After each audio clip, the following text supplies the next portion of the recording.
is a woman who right now is behind bars in Rexburg, Idaho. Why? Because she won't tell anyone where her children are. It's that simple. This is a mother who, if she just told the judge or told authorities where her children are, she would probably be released tomorrow. But she has said nothing about it, and it's raised an incredible level of suspicion about her and her new husband. But what also raises suspicions about Lori Vallow Daybell and her new husband, Chad Daybell, is the fact that both of them have dead spouses. Ted Rollins has more tonight. In red lipstick and stripes, Lori Vallow Daybell made her last court appearance in Idaho for charges related to her two missing children, Tylee and JJ. But her next appearance could be in the state of Arizona, answering to charges connected to the death of her ex-husband, Charles Vallow. This is body cam video of Lori on July 11th, 2019, the day Charles Vallow was shot and killed in her Arizona home. How long have you lived here? Like 3 weeks. Oh, geez. Yeah, okay. That's why the neighbors don't know us. At the time, Lori told police that her brother, Alex Cox, the man sitting on the curb, killed Charles in self-defense, saying that her ex-husband had attacked Alex with a baseball bat and that Alex had no choice except to shoot Charles to save himself and Lori. It was the same story that Alex told police. I turned around and he hit me in the back of the head with a bat. So I went to my room and got my gun. Police didn't charge Alex, believing he acted in self-defense. Lori's daughter, Tylee, was also there that day, and she backed up her mother and Alex's story. Now, 9 months later, Lori's brother, Alex, is also dead. Tylee has been missing since September, and police in Chandler, Arizona, may be getting close to arresting Lori. According to Fox 10 in Phoenix, this email was sent by Nathan Price, one of the lead detectives investigating Charles Vallow's death. Sent to an unidentified individual, the email says in part, "We continue to work on Charles's case and are confident we are getting closer to getting Lori indicted for her involvement in Charles's death. My phone is always on, and I'm here to answer any questions or discuss any concerns you have. Thanks, Nathan." It certainly seems that they do have her in their crosshairs. There's no question about that. When you look at it, when you step back and you look at this entire case, everybody, I think, with any common sense would think she's involved in this. She's behind this. She either was the perpetrator of the killings, the murders, or she was involved somehow. She paid someone to do it. She cajoled someone to do it. While they won't comment about the email, in a statement to Court TV, Chandler, Arizona police say Lori is a strong lead in this investigation. Meanwhile, in Idaho, detectives are looking into Lori's possible connection to the death of 49-year-old Tammy Daybell. She reportedly died in her sleep in October of last year. 11 days after Tammy was found dead in her home, her just-widowed husband, Chad Daybell, married Lori Vallow on a beach in Hawaii. And we now know that the wedding ring Lori is wearing in this photo while smiling in Chad's arms was apparently purchased by Lori herself 17 days before Tammy was found dead. This Amazon receipt obtained by East Idaho News shows that Lori Vallow was using her dead ex-husband Charles' Amazon account when she ordered the size 4 ring on October 2nd. I still don't really understand why she'd be buying the ring for herself, but that's on her. Off Amazon, that's on her. But that's what it sounds like to me, is that she was ready to move in as soon as their plan was executed. Investigators have exhumed Tammy Daybell's remains as part of the ongoing investigation into her death, but at this point, no charges have been filed. And there's still no sign of Lori's children, 17-year-old Tylee and 7-year-old JJ. These new billboards asking for the public's help and offering a reward are now up in Idaho Falls. The hope is that her children are somehow still alive, despite the bodies piling up in Lori Vallow's wake. It's really an unreal story when you think about it. And it all started, right, because 2 children were missing, but you've got now a pile of bodies around it. Ted Rollins is with us tonight. Ted, let's talk first about the dead spouses, Because this is, I mean, all right, children go missing. Okay, we get that. But at the same time, now 2 people are marrying each other after both of their spouses recently die.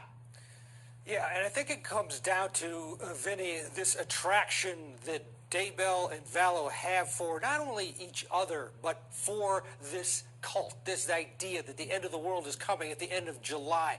Those two connected, and those two, I believe, know a lot about all of these dead bodies and those missing children. And I think at the core of it is this distorted, just disgusting belief that they are now somehow doing God's will by whacking people that they love, and that in the end they're going to be rewarded in some disgusting way. Well, let's go to the death of Charles Vallow, because this is the one, we're talking about Arizona, folks in Chandler, Arizona, maybe close to bringing some charges here against Lori Vallow. That was a shooting by her brother. So it seems like if they do charge her with something, how do you make that connection? If he is the one who physically shoots her, he's dead now also, but how are they going to make that connection to her?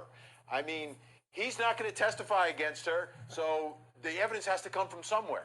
Yeah, and you wonder what the evidence is that is being described in this email, or if it's true or not, because what could they have? They can't, there's no eyewitnesses unless Tylee shows up, but then you have to think about maybe there is some sort of trail, some sort of forensic trail that they left, either text messages or emails or something that was involving Lori and involving the plot to kill Charles Vallow. That would be the only thing realistically that could stick here, because the eyewitness account, one would think, really isn't viable, at least for the shooting itself. Now, someone else may have information that is part of this cult or part of this group that could lead towards that, but a very tough conviction. What's the charge going to be, etc. But that email sure seems to dictate that folks there in Arizona, the investigators, believe they've got something on Lori. Sure, but you really make a great point here, talking about witnesses, right? If we think about it, who could have potentially implicated Lori Vallow if she was, and she hasn't been charged, and we don't know, but people that were there. Alex Cox, her brother, dead. Tylee, her daughter, missing. I mean, those are two, and people are saying, okay, the witnesses are all gone to that killing. And what does that mean? Is that evidence in and of itself? So really mysterious, but very suspicious, the way everyone surrounding that shooting gone. Yeah.